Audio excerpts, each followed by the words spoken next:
Olá pessoal, fica aí mais uma dica de direito penal e de processo penal para vocês. Se gostarem, não esqueçam de curtir e de seguir o nosso canal.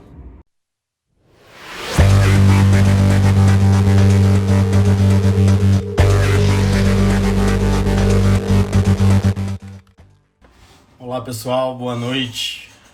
Vamos fazer uma live hoje para complementar os vídeos que tratam da teoria do crime, a fim de que abordemos o tema culpabilidade.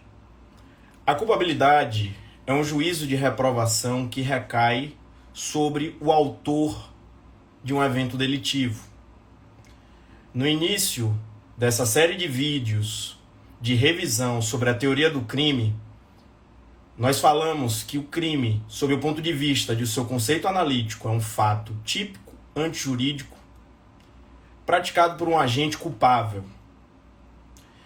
Alguns fazem até referência ao fato típico, ilícito e culpável, mas de uma forma mais técnica. O certo é falar em agente culpável, porque a culpabilidade, repito, é um juízo de reprovação que recai sobre o autor do evento delitivo.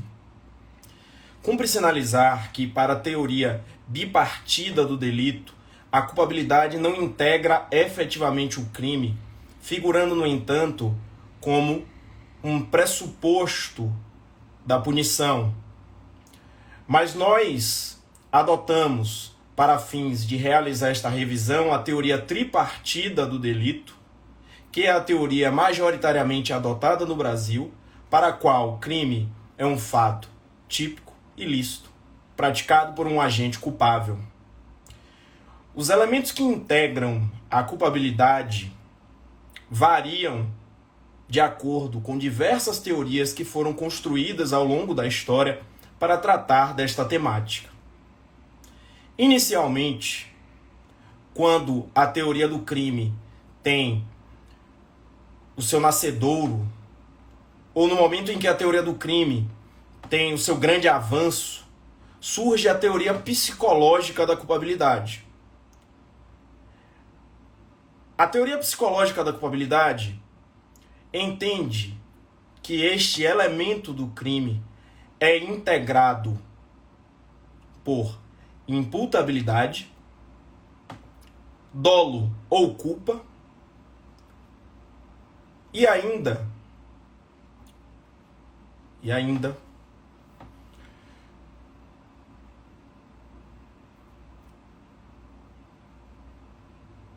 nesse campo, retomando aqui o raciocínio, a teoria psicológica da culpabilidade entende que este elemento do crime é integrado por imputabilidade e dolo ou culpa. Nós nos debruçaremos de uma forma mais aprofundada sobre cada um dos elementos da culpabilidade em um ponto subsequente dessa revisão. Vamos hoje tratar dessas teorias que dizem o que é a culpabilidade para introduzir essa temática.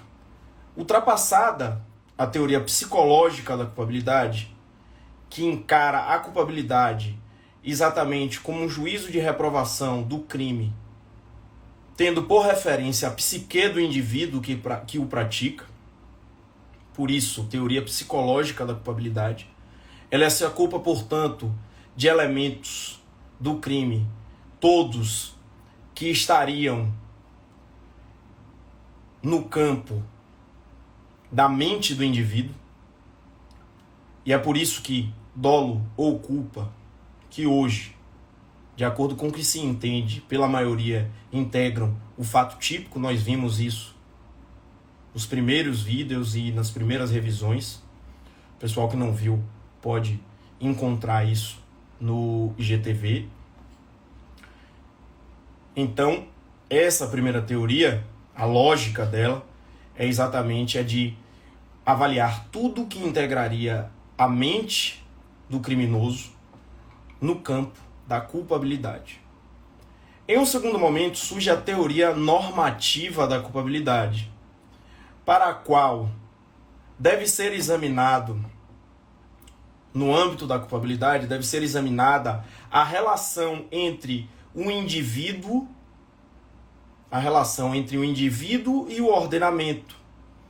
Seria necessário, portanto, examinar a vontade de um indivíduo transgredir. É por isso que, para a teoria normativa da culpabilidade, a culpabilidade seria integrada por imputabilidade, exigibilidade de conduta adversa e dolo ou culpa.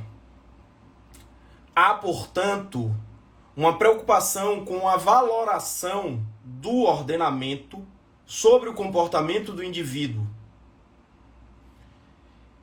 E observem, o dolo ou culpa passam a ser integrados pela consciência da ilicitude, ou seja, o juízo de reprovação sobre o indivíduo que pratica o crime existe quando ele efetivamente quer praticar a conduta delitiva, tendo ciência de que realiza um comportamento ilícito. O dolo nesse âmbito vai ser chamado de dolo normativo, exatamente por ser integrado pela consciência de ilicitude.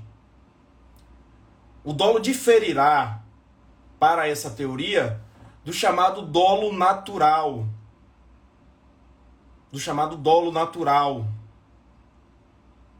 Que é um dolo no qual não está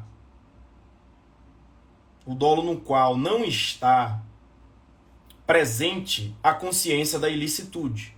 Tão somente a consciência e vontade de praticar um ato.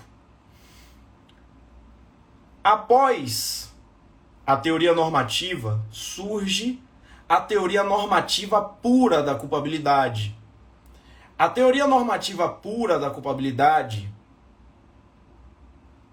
propõe a inserção de dolo ou culpa no âmbito da tipicidade. Essa é a teoria que vem sendo adotada, e por isso, quando nós tratamos do fato típico, falamos de fato típico doloso e fato típico culposo. Então a culpabilidade passa a ser integrada por imputabilidade, potencial consciência da ilicitude e exigibilidade de conduta diversa. Observem que, como eu dizia, nesse âmbito, dolo ou culpa perdem a consciência da ilicitude como elemento. Fala-se, portanto, tão somente em dolo natural.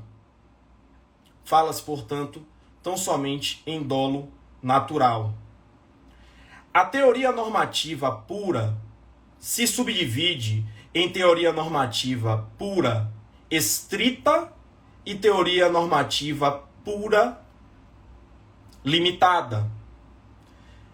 Para a teoria normativa pura estrita, todas as vezes em que o sujeito recai em erro sobre uma situação que, acaso existente, justificaria o seu comportamento, ou seja, há um erro sobre a existência de uma justificante, que também pode ser chamado de discriminante putativa. Por exemplo, o sujeito supõe uma situação de fato que, acaso existente, possibilitaria o exercício da legítima defesa, mas a situação que ele supõe existir não existe efetivamente. O sujeito acha que está em um perigo iminente de ser agredido por um desafeto, mas ao fim e ao cabo não está em perigo de ser efetivamente lesionado por esse desafeto. Por exemplo, João é desafeto de José, e ao ver José na rua tem a impressão de que José estaria sacando uma arma para alvejá-lo. Mas José estava tão somente pegando uma carteira no seu bolso. João, não sabendo disso, saca uma arma e atira José. Ele supõe uma situação, de fato, que acaso existente justificaria o seu comportamento. Isso é uma discriminante putativa, um erro, uma hipótese de erro que para a teoria normativa pura, estrita, configura erro de proibição.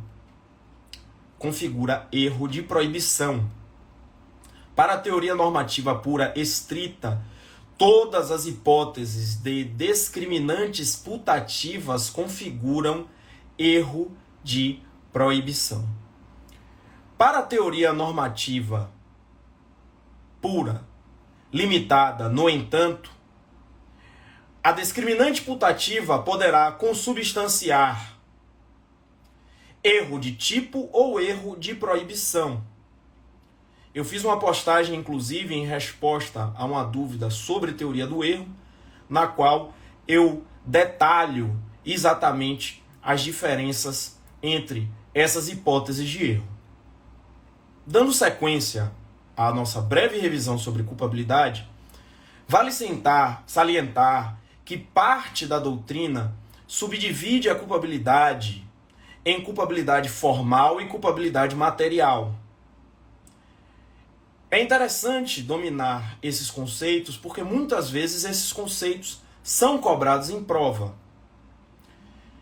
Culpabilidade formal seria o juízo de reprovação realizado em abstrato pelo legislador que serve para a cominação da pena.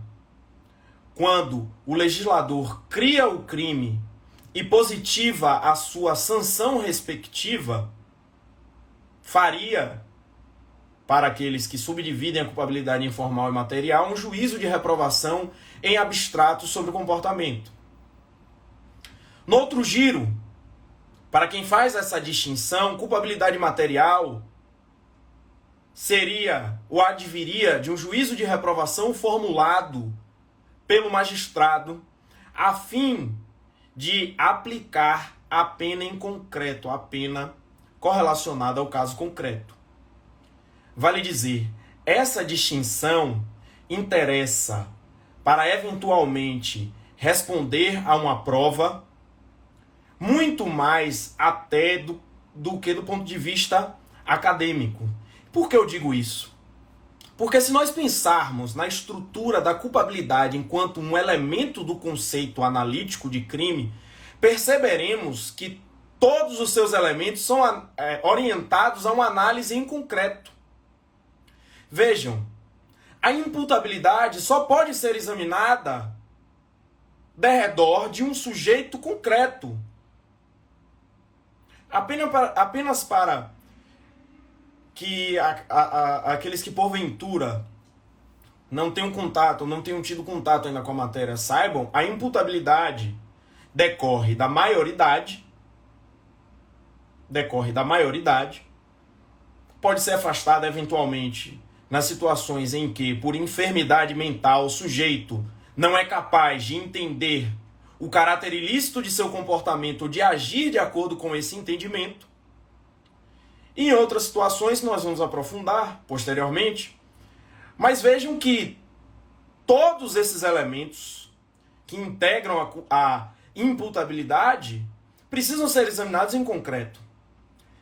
A exigibilidade de conduta diversa, que é outro dos elementos que integram a culpabilidade, também precisa ser examinada em concreto. Não é possível saber em abstrato se um comportamento diverso seria exigível ou não do agente. Mesmo porque, a priori, do ponto de vista abstrato, se há a criminalização da conduta, em abstrato, o comportamento diverso é exigido. É efetivamente exigido. De mais a mais, a potencial consciência da ilicitude consciência só pode ser examinada, mais uma vez, com relação ao indivíduo concreto. Então, é importante saber esses conceitos de culpabilidade formal e material, mas com todas as vênias, eu não vejo como a culpabilidade, enquanto um elemento do crime, pode ser dividida em culpabilidade formal e material. Pode ser dividida em culpabilidade formal e material. E não há que se confundir a culpabilidade enquanto um elemento do conceito analítico de crime da culpabilidade referida no artigo 59 do Código Penal como uma das circunstâncias judiciais a serem examinadas pelo magistrado no âmbito do cálculo da sanção penal. Por que eu digo isso? Porque, vejam, a despeito do emprego da expressão culpabilidade no artigo 59 do Código Penal e do uso dessa expressão no âmbito doutrinário como designativa de um dos elementos do crime, de acordo com o seu conceito analítico, essas expressões são utilizadas nos dois âmbitos para significar coisas distintas.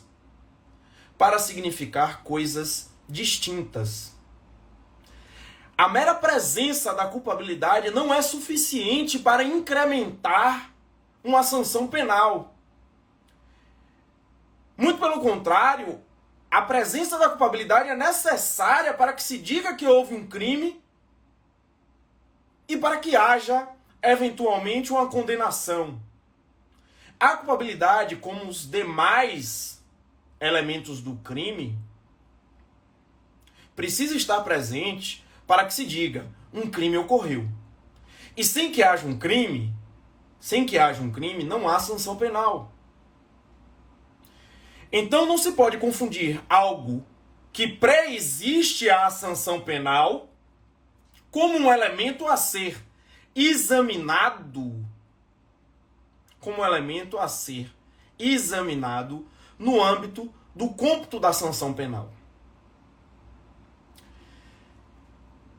A culpabilidade, portanto, de que fala o artigo 59 do Código Penal, muito embora tenha correlação com o juízo de reprovação sobre o indivíduo, faz referência à existência de elementos que permitam um incremento, uma sobrelevação da sanção penal, ou seja, que apontem para a possibilidade de um indivíduo em concreto ter sobre si lançado uma reprovação superior àquela inerente ao tipo penal. Vocês vão observar, inclusive, que na jurisprudência há aceitação do aumento da pena pela intensidade do dolo. E os juízes fazem isso com fundamento na culpabilidade, mas dolo, no âmbito da teoria do crime, não integra a culpabilidade. Então, embora haja certa, eu diria, insegurança na doutrina sobre estes dois conceitos, é possível perceber que eles não se confundem. A culpabilidade enquanto um elemento do conceito analítico de crime e a culpabilidade que integra o artigo 59 do Código Penal, servindo de diretriz para o cômputo da pena privativa de liberdade. Então essas são as considerações sobre culpabilidade, o último dos elementos do conceito analítico de crime, de acordo com a teoria tripartida do delito. Nas próximas postagens, nas próximas lives e vídeos, nós trataremos de cada um dos elementos da culpabilidade de acordo com a teoria que é adotada no Brasil hoje, a teoria normativa pura da culpabilidade. Ou seja, trataremos de imputabilidade, potencial consciência da ilicitude e exigibilidade de conduta diversa. Obrigado pela presença de todos e todas. Até a próxima.